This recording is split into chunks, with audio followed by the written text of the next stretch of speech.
আপনারা যারা স্মোক করেন তারা অনেকেই ভাবেন যে সাউথ কোরিয়াতে সচরাচর বাহিরে স্মোক করা যায় কিনা। তো এটা নিয়ে অনেকেই চিন্তা করেন যে আমি তো স্মোক করি, ভার্সিটিতে যাচ্ছি, সেখানে স্মোক করতে পারবো কিনা।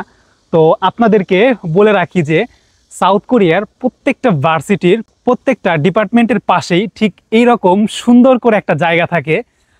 এইখানে বসে আপনি আনলিমিটেড স্মোক করতে পারবেন এবং এ জায়গায় বসে আপনি যতক্ষণ খুশি বসে থাকেন বা স্মোক করেন, আপনাকে কেউ কিচ্ছু বলবে না। আপনি এই জায়গায় বড় কারোর সামনে বসে স্মোক করতে পারেন, কারণ বাংলাদেশে আসলে বড় ভাই বলেন, ছোট ভাইরা যারা স্মোক করে বড় ভাইদের সামনে গিয়ে স্মোক করতে পারে না। তো এই জায়গায় এই সমস্যাগুলো নেই।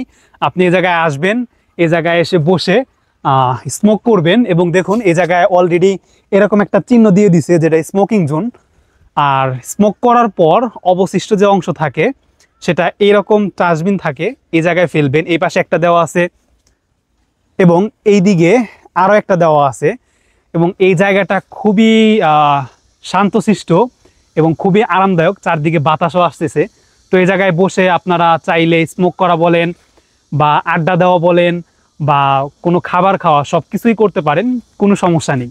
তো যারা মনে করতেন যে ভার্সিটির ভিতরে সাউথ কোরিয়ার স্মোক করা যায় কিনা, তো তাদের জন্য এই মেসেজটা যে হ্যাঁ, আপনারা এরকম অনেক সুন্দর সুন্দর জায়গা পাবেন স্মোক করার জন্য, যে জায়গায় বসে আপনারা স্মোক করতে পারবেন।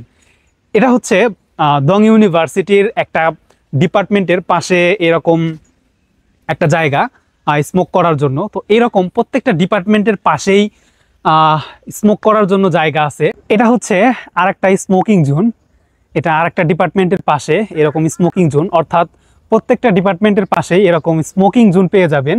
এবং আপনাদের যদি এই পাশের দৃশ্যটা দেখাই, জাস্ট একটু দেখুন এই পাশে কত সুন্দর একটা জায়গা। এখানে কৃত্রিম দুইটা ঝর্ণা বানানো আছে এবং সামনে এরকম একটা ভিউ এবং নিচে সকালবেলায় প্রচুর শাপলা ফুল ফুটে।